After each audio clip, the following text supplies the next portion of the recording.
Hello everyone. So today we are going to talk about the social egg freezing. It is a empowerment of science for the reproductive medicine for the women's future fertility. So what do you mean by egg freezing? When women's जब हम women's की ovary को stimulate करते हैं, multiple eggs बनाते हैं and उनको फिर बाहर निकाल के फ्रीज कर लेते हैं -196 डिग्री लिक्विड नाइट्रोजन पे। ये काफी दिनों तक स्टोर रह सकता है, काफी ईयर्स तक रह सकता है और इससे फिर फ्यूचर फर्टिलिटी में यूज किया जा सकता है। जब इस एग फ्रीजिंग को हम नॉन मेडिकल रीजन से यानी सोशल या पर्सनल रीजन से यूज करते हैं, that is called social egg freezing.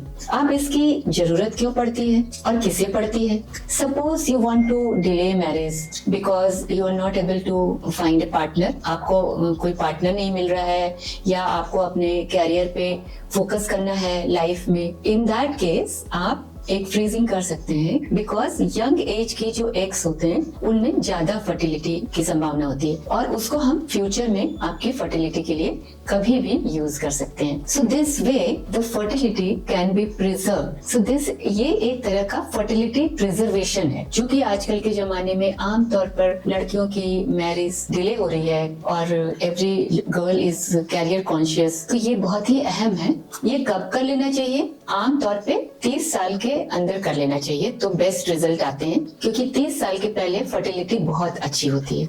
अगर किसी कारण से डिले हो रहा है तो 32 इयर्स तक तो कर ही लेना चाहिए। आइडियली और भी पहले कर सकते हैं अगर आप चाहें तो। और कभी कभी हम एग फ्रीजिंग करते हैं कि कोई कैंसर हो गया हो या कोई ऐसी बीमारी हो गई हो जिसमें कि रेडियोथेरेपी या कीमोथेरेपी की जरूरत है, तो उसके पहले भी डॉक्टर की सलाह से हम एग फ्रीजिंग कर सकते हैं। So that is not a social egg freezing, that is a medical egg freezing because of cancer. बाद में इन अंडों की सहायता से हम आईवीएफ के जरिए कभी भी बच्चे पैदा कर सकते हैं। तो ये एक तो हर लेडी को और गर्ल को फ्रीडम देता है, फिर बाद में प्रेशर नहीं होती है, आप आराम से अपना कैरियर कंप्लीट कर सकते हैं और अपने मनपसंद जीवन साथी चुन सकते हैं। So what are the benefits of egg freezing? एक तो ये आपकी फर्टिलिटी को प्रोटेक्ट करता है, दूसरा ये आपको फ्लेक्सिबिलिटी देता है। आप अपने इच्छा से और सुविधा से फिर लेटर ऑन प्रेगनेंसी कर सकते हैं और ये आपको प्रेशर भी कम कर देता है, जिससे कि आप अपनी